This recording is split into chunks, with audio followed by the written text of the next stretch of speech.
Hello guys, good morning. Ayan, magigisa po ako ngayon ng giniling. Ito po ang aking mga gagamiting sangkap. Bawang sibuyas, kamatis at bell pepper. Meron pong patatas, carrots. At ito po ang ating giniling. Ayan ang ating giniling. Lalagyan ko rin po siya ng resin. Gagamitan ko po siya ng tomato paste. Konti lang po, tinan nyo, gamit ko na yan.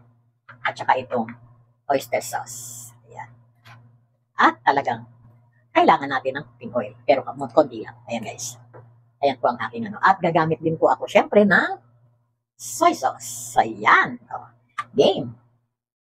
Okay guys, ayan. Umpisa na natin mag-gisa. Nilagyan ko ng mantika at igigisa na natin ang bawang, sibuyas at kamatis. Ayan.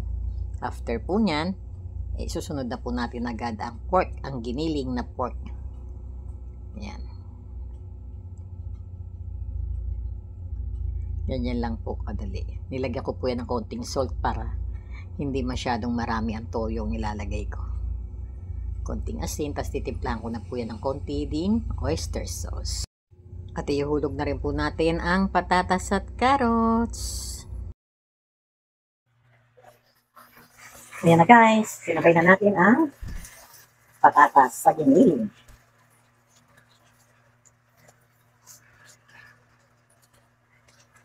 At dahil nilagyan na natin yan ng konting oyster sauce, titimplahan ko na po siya ng konting soy sauce.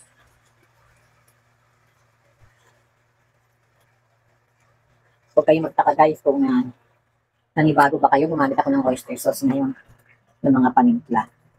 Kasi may sariling foods ang hobby ko ngayon, kaya pwede kong timplahan itong mga pagkain ng mga walang may bawal. Bawal po kasi sa hobby ko yung pero syempre, nag-iingat din kami, kaya konti lang ang paglalagay. Lalagyan ko na rin po siya ng paminta.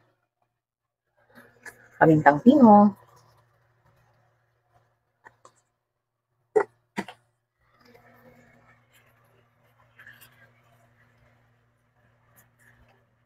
Minudong giniling.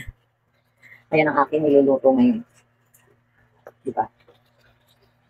Pero imbis po na tomato sauce, ang aking pong ilalagay ay tomato paste.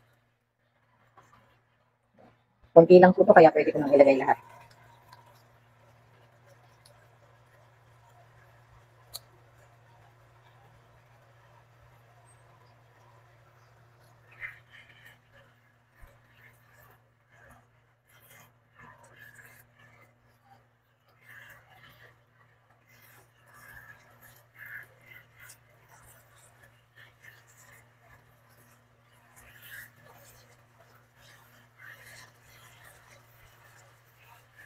Yan. Pwede na natin siyang sabawan. Pero kung aking panabaw, para po maluto ang patatas. Siyempre, patatas at saka yung ating pork giniling. Yan. Bago tatakpan natin, hahayaan natin muna kumulo ng kumulo. Pero pwede ko na pong ilagay itong ating resin. Tapos i-cover ko muna po para hayaan natin kumulo siya.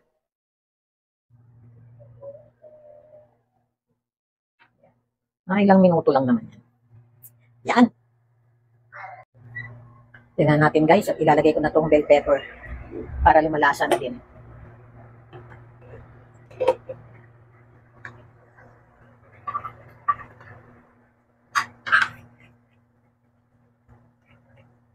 Tikman natin para mamaya pwede na kung okay na yung timpla niya. Ay, masarap na siya. So, antayin na lang natin siya. Konti na lang para lumambot po maigi yung patatas at saka yung meat. Tapos yan, luto na.